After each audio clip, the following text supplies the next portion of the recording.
सबको एक अधिकार मिला और वो अधिकार था अपनी सरकार को चुनने का अधिकार, अपने वोट का अधिकार। क्योंकि काम तो कुछ किया नहीं, बड़े बड़े भाषण दिए। मोदी जी आए, पप्पू जी ने कहा मोतीहारी का चीनी का मिल खुलेगा, मैं चाय पीऊंगा। अरे 11 साल बीत गए, एक कप चाय पी भी नहीं और पिलाने भी नहीं दी। मैं तो कहने वाली थी भाजपा नीतीश जी का है, आप कह रहे हैं वोट चोरों का है। आपने मामला पकड़ लिया। मेरी बहनें हंस रही हो। सुनो, हम महिलाओं से समझदार कोई नहीं होता, मैं बता देती हूँ। इसीलिए एक काम करो, ले लो 10,000 रुपए दे रहे हैं, ले लो, लेकिन वोट तुम अपने देश के लिए डालो। हाल बदलने का समय आ गया है। मोदी जी और अमित शाह जी जैसे गद्दी पे बैठने के लिए लड़े थे, आपकी स्वतंत्रता के लिए लड़े थे, आपकी इस धरती के लिए लड़े थे। आपका अपना स्वाभिमान होना चाहिए, एक आत्मविश्वास होना चाहिए कि यही धरती है जहां से महात्मा गांधी ने इस देश की स्वतंत्रता का संग्राम शुरू किया। राहुल भैया जब भी मंच पे चढ़ते हैं वो बताते हैं कि कितना बड़ा इंतजाम किया, SIR, वोट चोरी, सबको, ताकि ये सत्ता में रहे। चाहे वो अति पिछड़ा हो, चाहे वो महिला हो, चाहे वो गरीब हो, चाहे वो अमीर हो, चाहे वो प्रधानमंत्री हो, चाहे सड़क पे कुछ बेचता हो, चाहे वो मोची हो, चाहे वो माली हो, सारी की सारी जनता पलायन करके बाहर जा रही है। यहाँ एक रोजगार नहीं छोड़ा आपके लिए।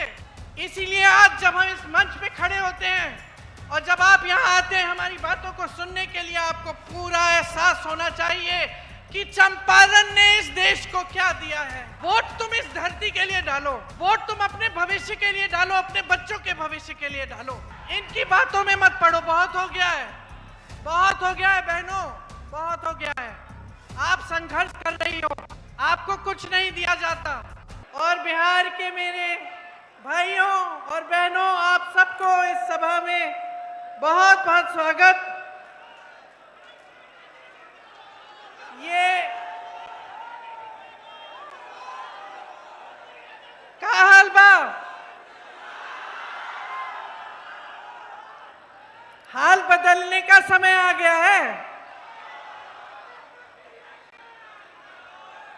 अब बहुत संघर्ष कर लिया है आपने, अब बदलाव का समय आ गया है। बदलाव लाओ। देखिए, ये जो आपकी धरती है, ये हर भारतीय के लिए सबसे पवित्र धरती है, सबसे पवित्र धरती है। इसका शायद आपको एहसास न हो, लेकिन बाकी पूरे भारत को एहसास है। सब जानते हैं कि चंपारण क्या है। आप यहां रहते हैं, आपका अपना स्वाभिमान होना चाहिए, एक आत्मविश्वास होना चाहिए कि यही धरती है जहां से महात्मा गांधी ने इस देश की स्वतंत्रता का संग्राम शुरू किया। इस धरती को पूरा भारत नमन करता है और आज यहां खड़े हुए मैं भी नमन करती हूं, आपको नमन करती हूं, जिनके पूर्वजों ने एक ऐसा आंदोलन खड़ा किया कि महात्मा गांधी जी के कानों तक ये बात पहुंची कि चंपारण के किसान आंदोलन कर रहे हैं ब्रिटिश साम्राज्य के खिलाफ, अंग्रेजी साम्राज्य के खिलाफ। आप झुके नहीं, आपके पूर्वज झुके नहीं, पीछे हटे नहीं, खड़े रहे। महात्मा गांधी जी यहाँ आए और उनके साथ साथ उनसे सीखकर, उनकी बातों को समझकर एक ऐसा आंदोलन खड़ा किया महात्मा गांधी जी ने जो विश्व भर में मशहूर हुआ। वो पहला ऐसा स्वतंत्रता आंदोलन था जिसने किसी का खून नहीं बहाया, जो हिंसा के द्वारा नहीं किया गया, लेकिन अहिंसा, सत्य और प्रेम द्वारा ये हमने स्वतंत्रता जीती और ये महान देश बनाया जिसको पूरा विश्व देख के कहता है कि ये देश महान है। और ये देश महान क्यों है? इसके लिए बहुत सारी अलग अलग वजह है, लेकिन मुख्य वजह यह है कि इस देश की स्वतंत्रता से लेकर अब तक इस देश के एक एक वासी को, चाहे वो दलित हो, चाहे वो अति पिछड़ा हो, चाहे वो महिला हो, चाहे वो गरीब हो, चाहे वो अमीर हो, चाहे वो प्रधानमंत्री हो, चाहे सड़क पे कुछ बेचता हो, चाहे वो मोची हो, चाहे वो माली हो, सबको एक अधिकार मिला और वो अधिकार था अपनी सरकार को चुनने का अधिकार, अपने वोट का अधिकार। यहां चंपारण के महापुरुष राजकुमार शुक्ल जी, हरवंश सहाय जी, शेख गुलाब जी, पीर मोहम्मद मुनीर जी, संत भगत राव जी, डोमराज सिंह जी, राधूमल मारवाड़ी जी और बतक मियां जी किस लिए लड़े थे? किस लिए लड़े थे? सत्ता में आने के लिए लड़े थे। मोदी जी और अमित शाह जी जैसे गद्दी पे बैठने के लिए लड़े थे। आपकी स्वतंत्रता के लिए लड़े थे, आपकी इस धरती के लिए लड़े थे, आपके उस महान संविधान को बनाने के लिए लड़े थे, जिससे आपको वोट मिला, जिससे आपको अधिकार मिले, शिक्षा के जो अधिकार मिलते हैं आपको, जो रोजगार के अधिकार मिलते हैं, विकास का जो अधिकार है, वो सब आपको ये संविधान देता है। और इस संविधान के लिए ये लोग लड़े, मरे, शहीद हुए, इनका खून इस जमीन में मिला। इसीलिए आज जब हम इस मंच पे खड़े होते हैं और जब आप यहां आते हैं हमारी बातों को सुनने के लिए, आपको पूरा एहसास होना चाहिए कि चंपारण ने इस देश को क्या दिया है, कि इस देश की स्वतंत्रता कितनी महत्वपूर्ण है, इस देश का संविधान कितनी बड़ी चीज है जिसे हमें हिफाजत से रखना पड़ेगा, जिसकी सुरक्षा हम सबके हाथों में है। देखिए, इतनी बड़ी लड़ाई लड़ी गई, ये आपके अधिकारों की लड़ाई थी। और उसके बाद ये लोग कहते हैं ना, भाजपा के नेता, कि 70 सालों में क्या हुआ। कहते हैं ना कि कांग्रेस ने 70 सालों में क्या किया, इन अधिकारों को मजबूत बनाया। मैं जवाब देती हूं कि कांग्रेस ने इन अधिकारों को मजबूत बनाया, आपके वोट को मजबूत किया, आपकी शक्ति को मजबूत किया, बड़े बड़े उद्योग बनाए, शिक्षा के संस्थान बनाए।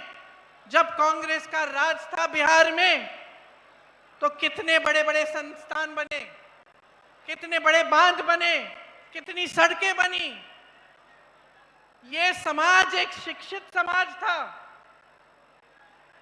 आईएएस, आईएफएस में यहां से सब लोग जाते थे। आज क्या परिस्थितियां हैं?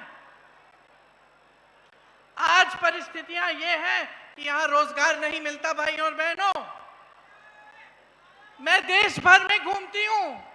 हिमाचल प्रदेश में मेरा घर बन रहा था, मजदूर कहां के थे? मजदूर कहां के थे बताओ? दिल्ली में जितनी भी इमारतें बनती हैं, मजदूर कहां के हैं? साउथ में, मैं केरल से आई हूं, केरल में मैं सड़क पे चल रही थी, मैं रुकी, मैंने कहा तुम खोद रहे हो? कोई आदमी एक मजदूर खोद रहा था सड़क को। मैंने कहा भाई कहां के हो? कहां का था बताओ? सारी की सारी जनता पलायन करके बाहर जा रही है। यहां एक रोजगार नहीं छोड़ा, एक रोजगार नहीं छोड़ा आपके लिए।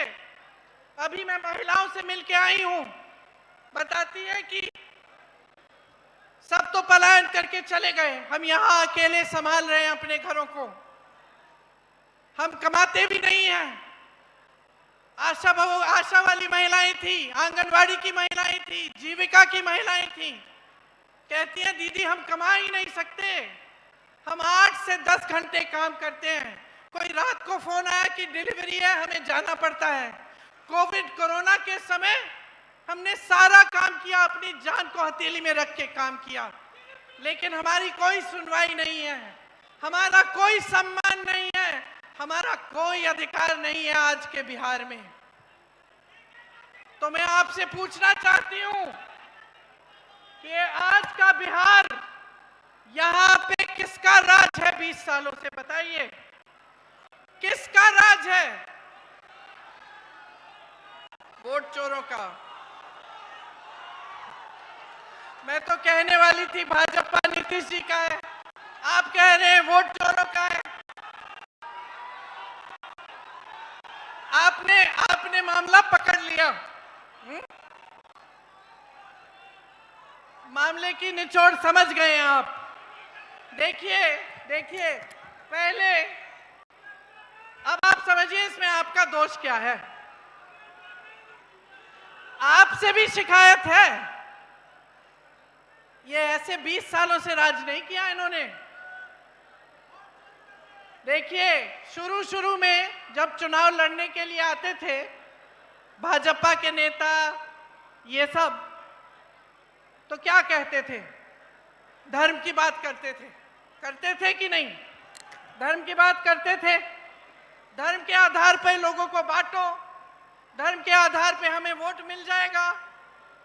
मैं घूमती थी गांव में, लोग बताते थे कि दीदी देखो, धर्म के नाम पे तो हम वोट डाल देंगे, अब हमारे पास नल का नहीं है, पानी नहीं है, बिजली नहीं है, सड़क नहीं है, कोई बात नहीं, हम धर्म के नाम पे मारेंगे, वोट डालेंगे, क्योंकि भाजपा वाले आए हमारे घर, हमसे शपथ खिलवा लिया भगवान के नाम से। ये स्थिति थी। अब ये स्थिति चली एक आध चुनाव के लिए। पिछले चुनाव में इनको पता चला कि अब चल नहीं रहा है, कि हम जब धर्म की बातों पर लोगों को बांटने की कोशिश कर रहे हैं, वोट खींचने की कोशिश कर रहे हैं, तो लोग जवाब दे रहे हैं कि भाई हमारे नलके लगवाओ, हमें रोजगार दो, हमें शिक्षा दो, संस्थान बनाओ शिक्षा के, उद्योग लगाओ यहाँ, तब वोट मिलेगा। तो पहले तो धर्म की बात चलती थी, वो नहीं चली। उसके बाद और नई नई बातें निकाली उन्होंने। कभी घुसपैठियों की बात करते हैं, कभी आतंकवाद की बात करते हैं, कभी कोई और बात उठा, कभी जाति की बात करते हैं, कुछ ना कुछ उठा लेते हैं चुनाव के समय।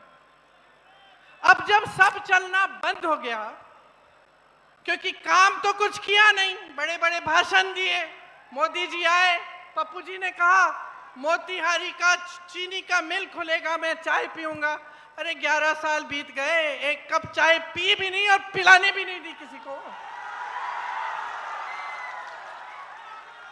है कि नहीं?